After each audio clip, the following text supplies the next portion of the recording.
흔히 우리는 나라는 존재를 잘 알고 있으면서도 나라는 이름에 걸맞는 나를 잃어버릴 때가 많이 있다라는 것이죠. 예를 든다면은 우린 서울 그러면은 각자가 서울에 대한 어떤 이미지가 있을 것입니다. 어떤 분은 아이들에게는 뭐 어디 높은 롯데월드니 뭐 이런 게 생각난다면은 어떤 분들은 아주 맛있는 식당이 떠오른다든지 또 어떤 분은 교통체증 때문에 아유 고개가 절레절레 흔든다든지 바로 이런 것처럼 말입니다. 그리고 또 우리 여러분 개인에게도 저에게 김상윤 이러면 뭐가 이렇게 탁 떠오른다든지 또 여러분에게 누가 아무개 그러면 머릿속에 이미지가 이렇게 개념이 형성되기도 하는 이런 모습들이 있죠. 그리고 우리 그리스도인들에게 동일하게 모두에게나 다 그렇게 떠오르는 하나의 이미지가 있다면 하나님의 약속일 것입니다. 바로 천국이라는 구원받은 자들에게 주어지는 천국 말입니다. 그래서 우리는 이것을 예루살렘이라 이렇게 표현을 하죠. 그러나 그 예루살렘에 대한 약속을 얻기 위해서 진정한 나는 예루살렘 속에 있느냐라는 예루살렘적인 삶을 살아가고 있느냐라는 그런 질문을 던진다면 우리는 쉽게 그렇다라고 말하기가 좀 곤란할 때가 많이 있습니다. 오늘 여기 있는 이 본문의 말씀은 어떤 내용이냐면은 시편 105편, 106편 그리고 107편까지 이 시의 그 내용의 배경은 언제 기록됐냐면은 이스라엘 백성들이 바벨론의 포로로 가 있다가 예루살렘으로 돌아오는 중에 있는 그 과정 속에 내용이 기록되어 있는 것입니다. 그래서 바벨론에서 예루살렘으로 오는 중에 사막을 지나와야 되거든요. 그 사막을 지나면서 오늘 4절에서부터 9절까지 내용이 전개되고 있습니다.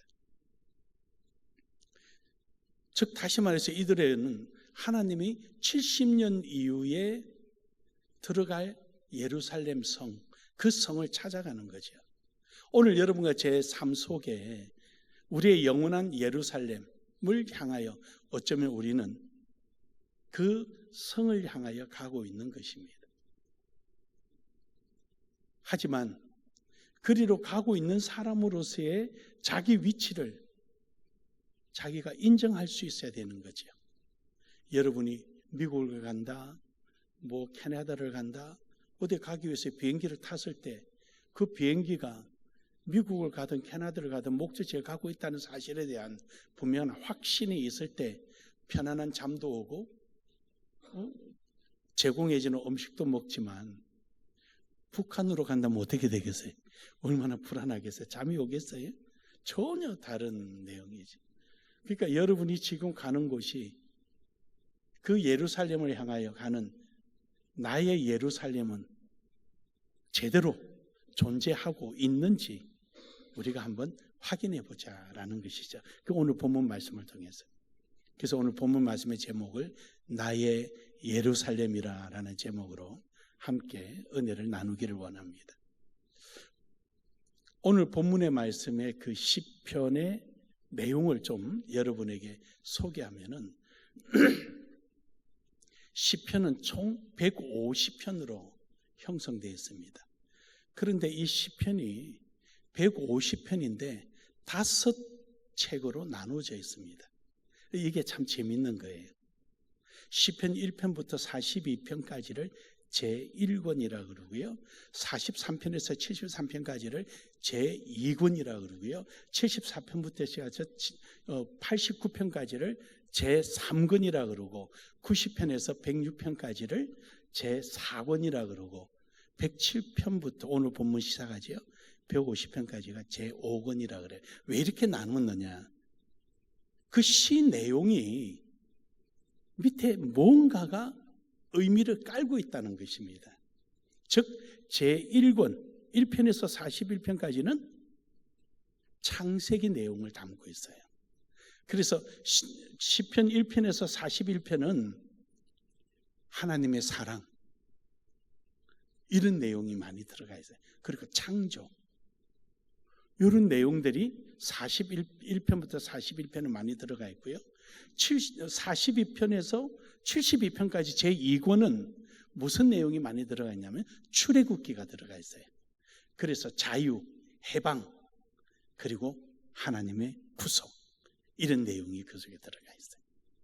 그리고 제3권인 73편부터 시작해서 89편까지는 레위기에 대한 내용이 들어가 있어가지고요, 성막이라는 내용이 많이 들어가 있고 하나님 앞에 예배라는 내용이 많이 들어가 있습니다. 그리고 제4권인 내용 속에는 민수기가 들어가 있어요. 그래서 90편부터 106편까지는 이 민수기에 대한 내용인데 크기는 좀 암울해요. 왜냐하면 민수기가 그들이 그냥 40년간 방황했던 내용 아닙니까? 그래서 거기는 40년간 방황했던 내용, 그리고 고난의 내용들이 그 속에 담겨져 있어요. 그럼 오늘 본문의 107편부터 150편까지는 말해서 이제 신명기 남았죠? 신명기는 뭐예요? 신명기는 가나안 땅에 들어가기 전에 그들이 앉아서 지난날에 하나님이 인도해 주셨던 것들을 쭉 회상하고 있는 거죠. 그러면서 너희는 율법을 지켜라. 그러면 하나님이 복을 주신다. 그래서 율법이 강조되어 있고요. 그리고 지금까지 지켜주신 하나님을 찬양해라 해서 제5권인 107편부터 150편은 율법과 찬양에 대한 내용이 많이 나옵니다. 그래서 대표적인 게 시편 119편은 온통 하나님의 말씀의 이야기잖아요. 말씀은 하나님의 말씀은 내 발등상의 등불이요, 뭐 말씀은 반석이요, 뭐 119편의 그 최고 긴 속에 전부 다 말씀에 대한 내용을 다 담고 있잖아요.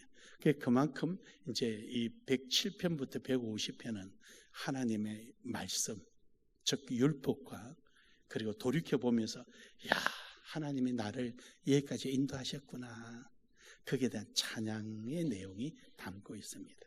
그렇다면 오늘 여기 이제 본문 말씀으로 다시 돌아와서 107편에 있는 이 내용은 기록되게 된 것이 바빌론에서 돌아올 때 그때 그들의 험난한 길을 소개하고 있지만 바로 신명기라는 이런 출애굽 당시의 의미를 밑에 깔고 그 위에 오바랩해서 기록된 내용이에요. 오바랩. 그 어떻게 그렇게도 또 잘 할 수 있는가 모르겠어요. 그렇게 참 신기한 거죠. 사랑하는 여러분, 오늘 여러분과 저는, 오늘 여러분과 제가 있는 자리, 바로 우리의 나의 예루살렘, 나의 예루살렘은 편안한지 잘 있는지 오늘 본문을 통해서 우리 한번 확인해 보는 은혜가 있기를 주의 이름으로 축복합니다. 첫 번째로 나의 예루살렘을 보기 위해서는 우선 나를 돌아보는 곳이어야 한다는 것이죠. 이것은 다시 말해서 하나님의 약속의 자리를 알면은 예루살렘을 아는 거예요. 하나님의 약속의 자리. 오늘 본문 말씀을 바벨론 시대를 기점으로 해서 기록하게 되었던 그 기점으로 해서 보더라도 하나님께서 약속을 했거든요. 70년 이후에 예루살렘으로 돌아오게 하겠다 약속하셨잖아요. 그래서 그 약속을 기억하고 있다면, 그 약속을 믿고 있다면 그 사람은 자기의 예루살렘을 굳건히 잡고 있는 거죠. 또 애굽을 가지고 민수기, 신명기의 의미를 둔다면 하나님께서 적과 꿀이 흐르는 가나안 땅으로 400년 후에 돌아가게 해주겠다고 약속하셨잖아요. 그러니까 지금 광야에 40년이라는 시간을 지내지만 40년 이후에는 적과 꿀이 흐르는 가나안 땅에 들어갈 것에 대한 그 약속을 가지고 있다면 그 사람은 예루살렘을 가지고 있는 것입니다. 오늘 본문 말씀 4절에서 5절에 보면은요, 그렇지 못한 경우가 있어요. 4절에서 5절의 본문 말씀이 이르죠. 그들이 광야 사막길에서 방황하며 거주할 성읍을 찾지 못하고 줄이고 목이 말라 그들의 영혼이 그들 안에서 피곤하였다. 그들의 영혼이 그들 안에서 피곤했다. 자포자기했다는 뜻이죠. 괜히 와서 그냥 바벨론에 있을 걸, 괜히 와서 애굽의 고기 가마솥 옆에 앉아 있을 걸 왜 따라 나서가지고 푸초도 없고 고기도 없고 파도 없고 마늘도 없고 떼약볕에 모래밭에 내가 여기 와서 죽게 생겼는고 후회하고 있다는 것이죠. 우리의 신앙이 어떠한 일에 있어서 이러한 후회감이나 긍정적인 후회감, 즉 좀 더 잘할 걸, 하나님 말씀대로 살 걸, 이러한 긍정적인 후회감이 아니라 오늘 하나님 앞에 있다는 자체, 내가 신앙인으로서의 후회를 하고 있다면 그것은 굉장히 큰 문제예요. 오늘 여기 4절에서 5절에 있는 모습과 전혀 다를 바가 없는 거죠. 괜히 예수 믿었더니 뭐 어땠느니 이런 모습 말이에요. 왜 이들이 이렇게 시비와 원망이 있었겠습니까? 그들은 하나님의 약속을 보기보다는 현재 상황을 보고 있기 때문이에요. 우리는 약속에 의해서 살아가는 사람이지 현재 눈에 보이는 상황을 보고 살아가는 사람은 아니에요. 우리가 보고 있는 것은 없어질 것들 뿐이에요. 영원한 것은 하나도 없어요. 그러나 우리는 오늘 여기 있는 내 눈에 보이는 것을 통하여서 그 이면에 영원한 것, 하나님의 약속을 보는 것입니다. 민수기서 21장 4절에 보면은요, 백성들이 하나님 앞에 크게 원망하는 거예요. 왜냐하면은 이스라엘 백성들이 출애굽해가지고 와가지고요, 그 홍해를 막 건너고 나면은 에스연 게벨이라는 지역이 있어요. 이 에스연 게벨에서 어디로 올라가냐면 저 지중해 위에까지 가데스바네아까지 올라가죠. 쭉 올라가요.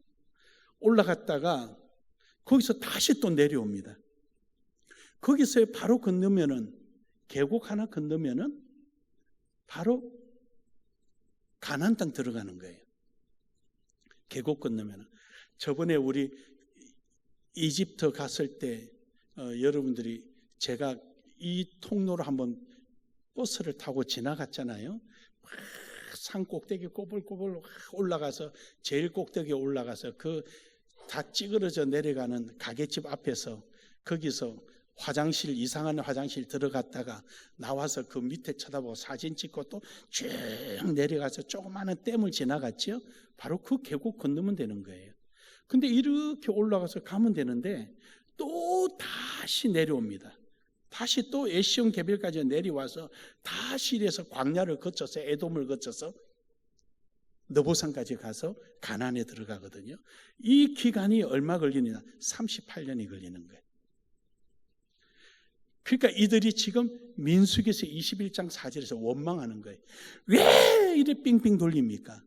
하나님 대답은, 나도 38년 시간 끌려고, 너희가 믿지 않고 환경 보고, 약속을 믿지 않고 환경을 보고 너희가 내 약속을 잊어버렸으니, 너희 예루살렘을 잊어버렸으니 내가 38년간 끌고 다니다가 데리고 가겠다. 그래서 40년 걸린 거예요. 왜 그럴까? 우린 자꾸 이 환경을 가지고 그렇지만 하고 자꾸 환경에 나의 예루살렘이 매몰돼 버리고 마는 거예요. 신명기서 28장 1절에서 2절에 보면 하나님께서 우리에게 그래요. 내 말을, 여호와의 말씀을 삼가 듣고 내가 오늘 내게 명령하는 그 모든 명령을 지키고 행하면은 하나님께서 모든 민족에 뛰어난 민족이 되게 해주리라. 뿐입니까? 12절에서 13절에서는 하나님께서 내 땅을 때를 따라 비를 내리시고 또 꾸어질지언정 꾸임을 닫지 않고 머리가 될지언정 꼬리가 되지 않게 해주시겠다. 신명기서 28장 15절에서도 보면은 그러나 너희가 내 말을 순종하지 아니하여 내가 오늘 내게 명령하는 그 모든 명령과 규례를 지켜 행하지 아니하면 이 모든 저주가 내게 임하며 내게 이를 것이라. 결국 하나님이 주시고자 하는 축복의 자리, 즉 이제 말씀을 안 찾았지만 신명기서 28장에 보면 내 떡 반죽 그릇에 떡이 가득할 것이라. 들어가도 복받고 나가도 복받으리라. 하지만 말씀을 순종하지 않을 때는 내 떡 반죽 그릇이 저주를 받아 먹을 것이 아무것도 없을 것이다. 오로지 딱 하나예요. 하나님의 말씀, 약속을 붙들고 있느냐 없느냐, 그것이 중요한 거죠. 시편 107편 40절, 오늘 이 40절에 보면 이럽니다. 여호와께서 고관들에게 능력을 쏟아 부으시고 길 잃은 황야에서 유리하게 하시나니, 즉 4절에서 5절처럼 이들이 그냥 유리하는 거예요. 환경 보면 이리 갈까 저리 갈까, 어디가 좀 더 나을까. 그런데요, 똑같은 환경과 똑같은 조건이 있지만 시편 107편 41절에서 42절에 보면은요, 다른 사람이 있어요. 궁핍한 자는 그의 고통으로부터 건져주시고, 궁핍한 자가 뭡니까? 아는 척하지 않는다. 쉽게 말해서, 야, 저쪽으로 길 가면 될까? 아니야, 저쪽으로 가면 될까? 이쪽으로 가면 될까? 아는 척하는 대로 따라간 데는 전부 다 방황하고 유리했지만, 아는 척하지 않고 하나님의 약속만 믿고 하나님 뜻대로 하십시오 라는 자에게는 하나님이 그를 인도해 주시느니라. 그래서 정직한 자, 이 정직하다는 것이 심령이 정직하다는 것이 아니라 하나님의 약속에 대해서 정직하다는 거예요. 혹시 잘못된 거 아닐까? 혹시 저 길이 아닐까? 혹시 이 길이 아닐까? 이런 의심이 하나도 없다는 거죠. 그 정직한 마음, 그런 사람에게는 그를 괴롭히려고 하는 사악한 자들 입을 막아버린 거예요. 야, 왜 너 그리로 가는 거야? 나눔의 교회 그리 가면 안 돼, 이리 가야 돼. 그렇게 말하는 자의 입을 막아버리신다는 거예요. 오늘 여러분, 하나님의 약속 안에 있는 우리의 예루살렘을 붙들고 가기를 주의 이름으로 축복합니다. 두 번째로는 나의 신앙 고백이 있는 곳입니다. 다시 말해서 회복이 있는 자리예요. 지난날에는 우리가 죄의 종이었지만 예수 그리스도의 나의 구주로 맞이하고 하나님의 의의 병기로 변화되어서 그 기쁨을 주체하지 못해서 어쩔 줄 모르고 하나님을 그렇게 찬양하고 고백하였던 그 순간으로 회복하는 자리가 예루살렘입니다. 다윗은 얼마나 좋았으면 속옷이 그냥 다 보일 정도로 춤을 추고 좋았겠습니까? 여러분이 은혜를 받고 예수 그리스도를 믿고 나서 은혜의 순간이 최절정에 있었던 그 자리로 여러분이 다시 한번 회복하기를 주의 이름으로 축복합니다. 신명기서 16장 16절에서 17절에 보면은요, 하나님께서 그래요. 너희 1년에 3번씩 내게 보이라. 왜냐하면 오늘 본문 말씀에 6절에서 7절에 이릅니다. 이에 그들이 근심 중에 여호와께 부르짖음에 그들의 고통에서 건지시고 또 바른 길로 인도하사 거주할 성읍에 이르게 하셨도다. 똑같이 광야에 있었지만 하나님의 약속을 믿고 하나님 앞에 기도하고 우리를 지금까지 지켜주시고 인도해 주셨던 하나님 앞에 변함없이 내 신앙을 고백할 때 하나님은 나를 거할 성읍으로 인도해 주신 것입니다. 그래서 이스라엘 백성들이요, 다 흩어져 살아도 1년에 3번은 무조건 예루살렘으로 올라와야 합니다. 저 반대편 땅끝에서도 와야 되는 거예요.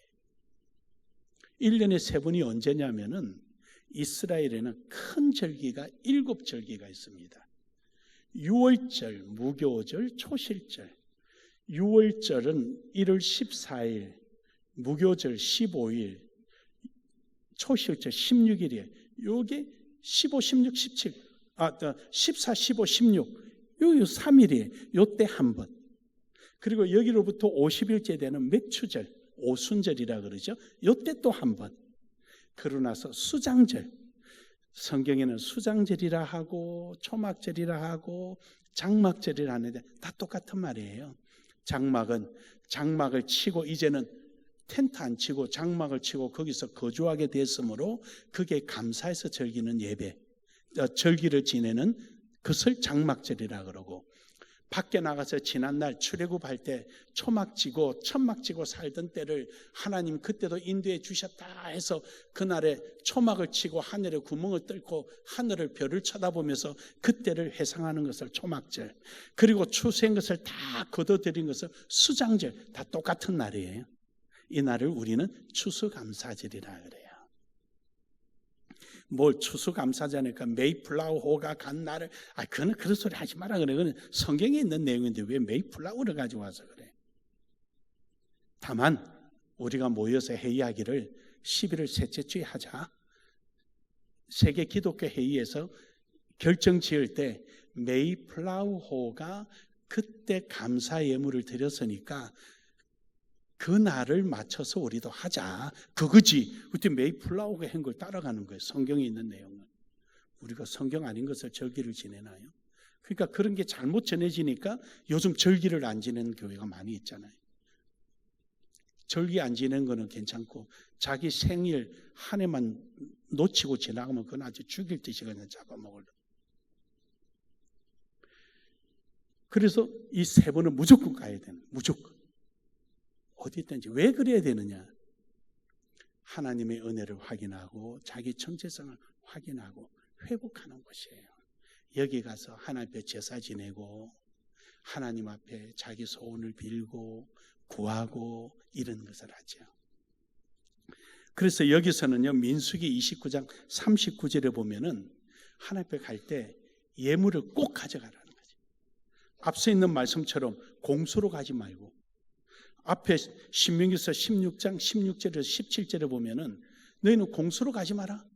빈손으로 가지 마라. 형식적으로 하지 마라. 참으로 내 마음에 내 마음과 다하고 뜻을 다하고 내 목숨을 다하여 만군의 여호와 내 하나님을 사랑하고 섬겨라 라는 말씀처럼 최선을 다해서 섬기는 거예요. 어떤 방법으로?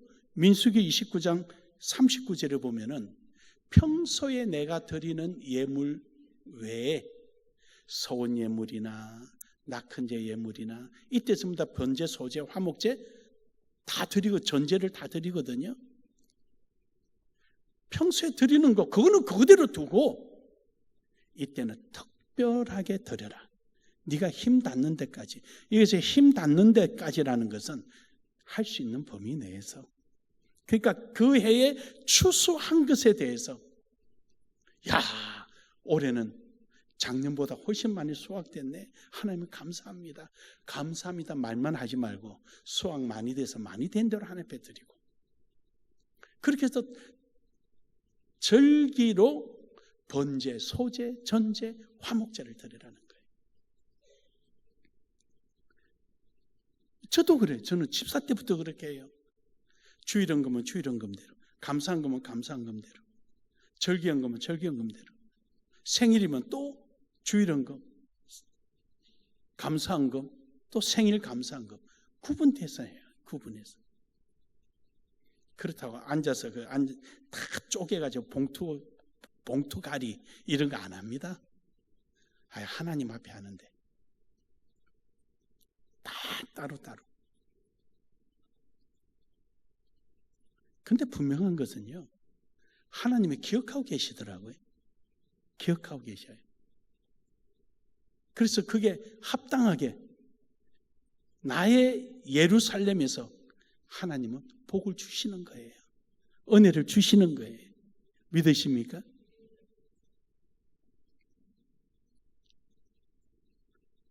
사랑하는 여러분, 오늘 여러분과 저는 내가 하나님 앞에 만나고 고백했던 그 순간을 그때로 되돌아가기를 주의 이름으로 축복합니다. 바로 그것이 여러분의 예루살렘입니다. 마지막 세 번째로는 나의 나됨을 자랑하는 곳입니다. 자랑하는 곳입니다.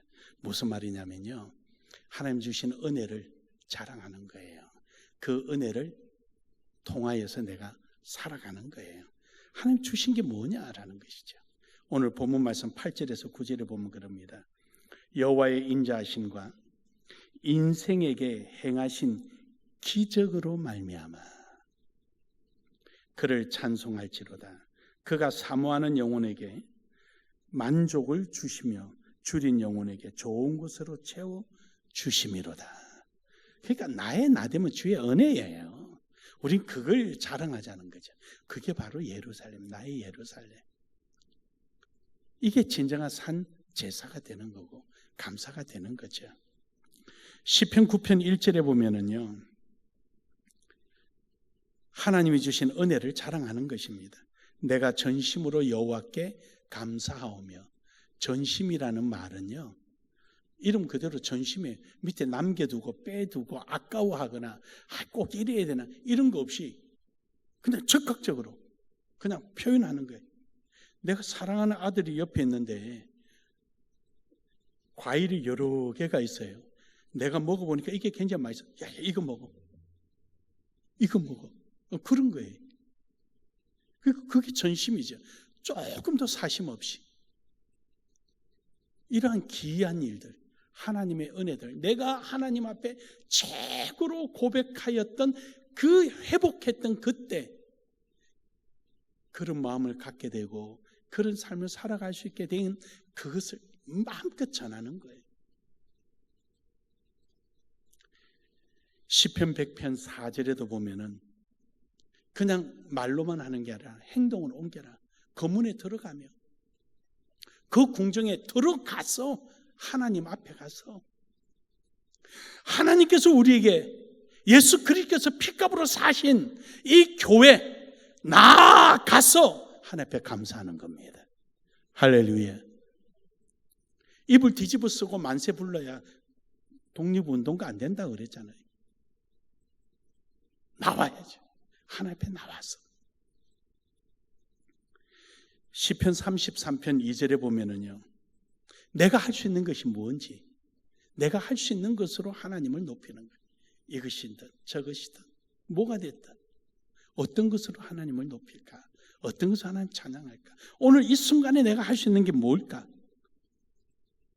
시편 116편 17절에 보면은 그걸 통하여 하나님을 높이는 거예요.